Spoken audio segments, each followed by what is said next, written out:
ሓደ ሚስጥር ክነግረካ ኣብ ዙርያኻ ዘለው ሰባት ኣብ ስራሕኻ ኣብ ፍልጠትካ ኣብ ማሕበራዊ ህይወትካ ኩሎም ስውር ፀዋታ ይፃወቱ እዮም ዘለው ገሊኦም ንዓኻ ንምቁፅፃር ገሊኦም ድማ ንባዕሎም ንምክልኻል ንስኻ ሃናን ኢልካ ትዕዘብ ትህሉ ንሳቶም ግን ሕግታት ስልጣን እዮም ዝጥቀሙ ዘለው ስልጣን ማለት ፖለቲከኛ ወይ ከዓ ጀነራል ምዃን ጥራሕ ኣይኮነን ስልጣን ማለት ሰባት ንስኻ ዝደለኻዮ ነገር ብፍቃዶም ንኽገብሩልካ እትጥቀመሉ ናይ ስነ ኣእምሮ ውዲት እዩ እዛ ሎማዓንቲ ንሪኣ መፅሓፍ ሕልናኻ ንኽትፍትሽ ክፉእ ክትከውን ከይኮነስ ክትመኻር ንጉስ ክትከውን መንገዲ እትፀርገልካ ወሳኒት መፅሓፍ እያ ሎሚ ካብቶም 48 ሕግታት እቶም ንዓለም ብስውር ዝገዙ ዘለው ዝበለፀ ሕግታት ክንትንትን ኢና ሰላም ጀጋኑ ናብዛ ንኣእምሮኻ ፊልተር ዘይብሉ ሓቀኛ ስትራቴጂ እትመገበካ ቻናል እንኳዕ ብደሓና መጻኹም እዛ ቪድዮ እዚኣ ንተራ ሰባት ኣይኮነትን ንሶም ዓለም ጻዕዳ እያ እንዳበሉ ክሓስቡ ሕደጎም ንስኻ ግን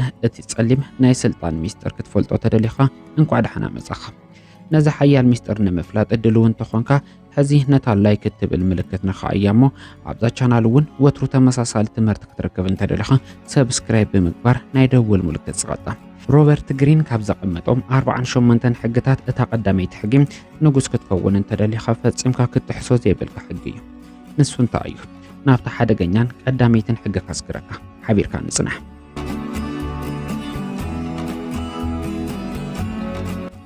ቀዳመይቲ ሕጊ ልዕሊ ሓላፊኻ ከተንጸባርቕ ኣይትፈትን ሮበርት ግሪን ፈጺምካ ክትርስዖ ዘይብልካ ናይ ስልጣን መሰረት ይነግረካ ንሱ ድማ እቶም ካባኻ ንላዕሊ ዘለው ሰባት ወትሩ ምቾት ክስምዖም ካባኻ ንላዕሊ በሊሕ ከም ዝኾኑ ክስምዖም ግበሮም ይብለካ ንዓኣቶም ቀልቦም ክትስሕብ ክትብል ፍልጠትን ክእለትን ካብ መጠን ንላዕሊ እንተሪኢኻ ግን ኣንጻርካ እዮም ክለዓሉ ዝጅምሩ መብዛሕትኦም ሰባት ዘይርዶም ሓደ ሓቂ ኣሎ ሰባት ሓንሳዕ ስልጣን ምስ ሓዙ እቲ ዝዓበየ ፍርሖም ዝኸውን ስልጣኖም ከይስኡን እዮም ንስኻ ካብኣቶም ዝበለፀ ተውህቦ ወይ ከዓ ብልሒ ከም ዘለካ ክተርእዮም እንተፈቲንካ ኣየፍቅሩኻን ብተቃራኒኡ ብጽልኢ ወይ ከዓ እንዳፈርሑ እዮም ዝከታተሉኻ ፍርሓት ድማ ብስውር ንዓኻ ንምጥፋእ መንገዲ ንኻናድዩ በሪ ዝኸፍት እዮም ነዚ ጉዳይ እዚ ኣብ ህይወትካ ኾነ ኣብ ስራሕካ ከመይ ጌርካ ክትጥቀመሉ ከም እትኽእል ንርኢ እስኪ ትሕትና ምርኣይ ወይ ከዓ ንእሽተን ምምሳል ነቲ ኣብ ልዕሊኻ ዝተቐመጠ መራሒኻ ኾነ ሓላፊኻ ዝለዓለ ክብሪ እንዳሃብካ ጀመር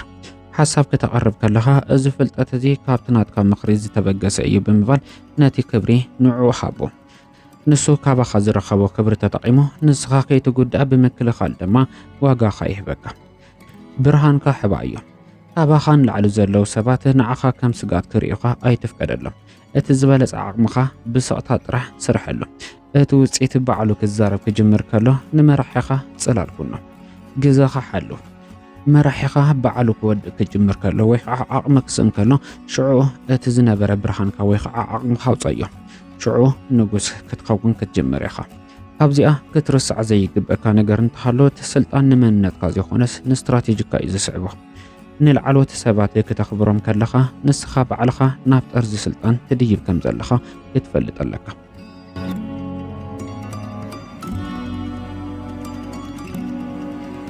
ካልአይቲ ሕጊ ኣብ ፈተውትኻ ካብ መጠን ንላዕሊ ኣይትተኣማመን ንጸለእትኻ ከመይ ጌርካ ከም እትጥቀመሎም ድማ ፍለጥ ሮበርት ግሪን ኣብታ ንዓለም ዘደነቐት መጽሓፉ ሓደ ዘስንብድ ሓቂ ይነግረና ፈተውትኻ ቀልጢፎም ብኣኻ ምቕናዕ ክጅምሩ ይኽእል እዮም ስለዚ ድማ ቀልጢፎም ክጠልሙኻ ይኽእል እዮም ጸላኢኻ ግን ክታገልግሎ እንተጀሚርካ ካብ ፈተውትኻ ንላዕሊ እሙን ክኸውን ይኽእል እዩ ስለምንታይ ምክንያቱ ፈተውትኻ ንዓኻ ከም መዛንኦም እዮም ገይሮም ዝርእዩኻ ንስኻ ክብ ክትብል ክትጅምር ከለኻ ኣብ ውሽጦም ቅንዕን ቅሬታን ክሓድር ይጅምር ንጸላኢኻ ግን ዕድል እንተሂብካዮ እሙን ምዃኑ ንምርግጋጽ ካብ ዝኾነ ሰብ ንላዕሊ በሊሑ ክሰርሕ ይጀምር ጸላኢኻ ካባኻ እንታይ ከም ዝደሊ ብንጹር ትፈልጥ ኢኻ ፈተውትኻ ግን እንታይ ከም ዝሓብኡኻ ምንም ኣይትፈልጥን ኢኻ ነዚ ነገር እዚ ኣብ ህይወትካ ከመይ ጌርካ ትጥቀመሉ ስራሕን ፍቕርን ወይ ከዓ ስራሕን ሕውነትን ፈሊኻ ራእዩ ሓደ ሰብ ፈቲኻዮ ስለ ዝኾንካ ጥራሕ ኣብ ሓደ ዓብይ ስራሕ ወይ ከዓ ስልጣን ከተቐምጥ ይብልካን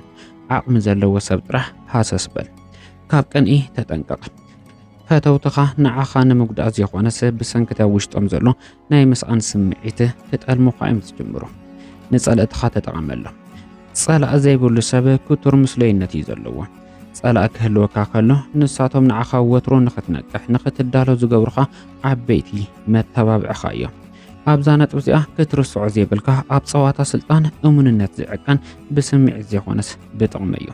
ንጸላእኻ ክትጥቀመሉ እንተኽኢልካ ንስኻ ብሓቂ ሓያልን ጀግናን ኢኻ።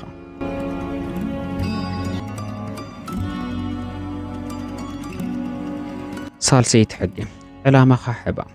ሮበርት ግሪን ሓደ ዓብዪ ስነ ኣእምሮኣዊ ሕጊ ይነግረና። ሰባት እንታይ ክትገብር ከም ዝደለኻ እንተዘይፈሊጦም መከላኸሊ ክሰርሑ ፈጺሞም ኣይኽእሉን። ናበይ ከም እትኸይድ እንተዘይፈሊጦም ድማ መጻወድያ ክዝርግሑልካ ኣይኽእሉን።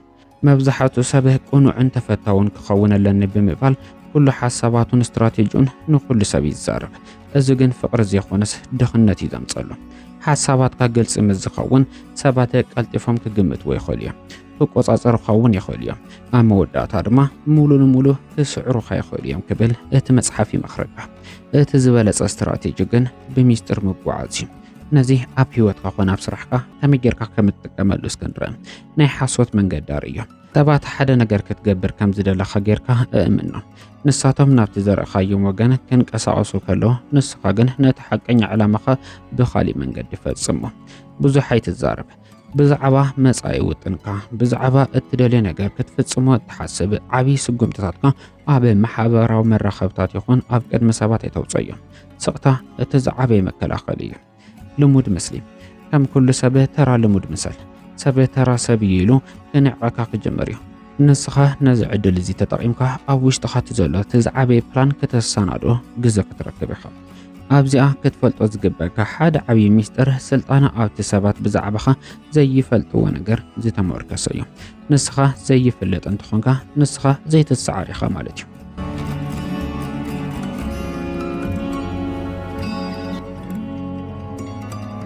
ራብዒት ሕጊ ወትሮ ካብቲ ዝድለን ታሕቲ ተዛረብ። ሮበርት ግሪን ሓደ ዓብዪ ሚስጥር ይነግረና። ንሰባት ብቃላት ክትምስጦም ክትፅዕር ከለኻ ብዙሕ ብዝተዛረብካ ቁፅሪ ተራን ድኹምን ኮንካ ኢኻ ክትረአዮ። ሓሳባትካ ተራ እንተኾነ እኳ ብስቕታን ብውሕድ ቃላት እንተቕሪብካዮም ግና ዓቕሚ ዘለካን ዝፍራሕ ሰብ መሲልካ ኢኻ ትረአ። ብዙሕ ዝዛረብ ሰብ ቀልጢፉ ጌጋ ይርከቦ። ቃላትካ ካብ ኣፍካ ሓንሳብ ምስ ወፁ መሊስካ ክትሕዞም ፈፂምካ ኣይትኽእልን ኢኻ። ስልጣን ዘለዎም ሰባት ግና ብውሕድ ቃላት እዮም ዝዛረቡ። ንሳቶም ክዛረቡ ከለዉ ኩሉ ሰብ ስቕ ኢሉ ክሰምዖም እዩ ዝጅምር። ስቕታ ንሰባት ምቾት ይኸልእ እሞ ብዓለም ነቲ ሓጓፍ ንምምላእ ብዝብል ብዙሕ ሚስጥር ክዝርግፉ እዮም ዝጅምሩ። ኣብዚ ምንቅስቃስ እዚ ኣብ ህይወትካ ወይ ከዓ ኣብ ዕለታዊ ምንቅስቃሳትካ ነዚ ነገር እዚ ከመይ ጌርካ ትጥቀመሉ? ኣብ ዝቐረበልካ ሕቶ ጥራሕ ምላሽ ሃብ። ሰባት ሓንቲ ሕቶ እንተሓቲቶምካ ልክዕ ነቲ ሕቶ ጥራሕ ምላሽ ሃብ። ካብ መጠን ንላዕሊ ብምግላጽ ነፍስኻ ይተቃልዕ እያ። ስቕታ ከም መጥቃዕቲ ተጠቐመሉ። ኣብ ሓደ ክትዕ ወይ ከዓ ድርድር ከለኻ እቲ ካልእ ሰብ ተዛሪቡ ምስ ወድአ ንውሕድ ሰከንድታት ስቕ በል። እዚ ስቕታ እዚ ንዕኡ ከም ዝሰዓርካዮ ካብኡ ንላዕሊ ትፈልጥ ከም ዘለኻ ገይሩ ክርድኦ መልእኽቲ ዝሕልፍ ወሳኒ ጥበብ እዩ። ርእሰ ምቁፅጻር ኢኻ ኣለኻ። ብሰንኪ ሓጎስ ወይ ከዓ ሕርቃን ተደፋፊኻ ቃላት የተውፅእ። ዝተቆፃፀርካዮም ቃላት ናትካ ሓይሊ እዮም። ዝሰደድካዮም ቃላት ግን ናትካ ፀላኢ ምዃኖም ክትፈልጥ ግድን እዩ። ኣብዚኣ ክትርድኦ ወይ ከዓ ክትርስዖ ዘይብልካ ነገር እንተሃለወ ብዙሕ ብዝተዛረብካ ቁፅሪ ሚስጢርካ ተውፅእ ኣለኻ፣ ተራ ትኸውን ኣለኻ፣ ጌጋ ድማ ትሰርሕ ኣለኻ። ውሕድ ተዛረብ ሞ ንጉስ ኩን።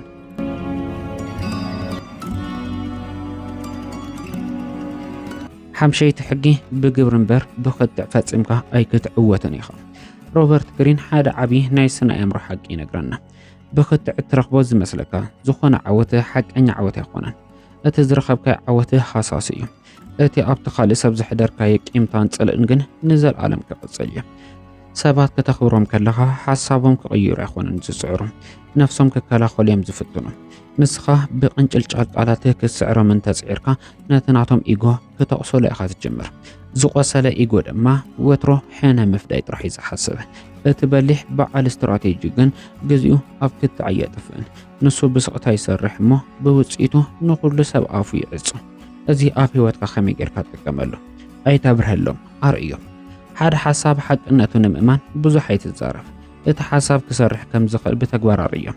ሰባት ንቃላትካ ክከራኸሩ ይኽእሉ እዮም፣ ንውፅኢትካ ግን ፈፂሞም ክከራኸሩ ኣይኽእሉን። ኢነርጂኻ ኣይተባኽን። ሰባት ጌጋ ምዃኖም ንምእማን ክትከራኸር ከለኻ ዘለካ ኢነርጂ ተጥፍእ ኣለኻ ማለት እዩ። ኣብ ክንዲ ንዓዓቶም እትእምን ነቲ ዘለካ ሓይሊ ወይ ከዓ ኢነርጂ ናብቲ ናይ ዓወት መንገድኻ ቀይሮ። ንስኻ ክትዕወት ከለኻ ንሳቶም ባዕሎም ጌጋኦም ክርድኦም እዩ። ብትሕትና ተሰማማዕ።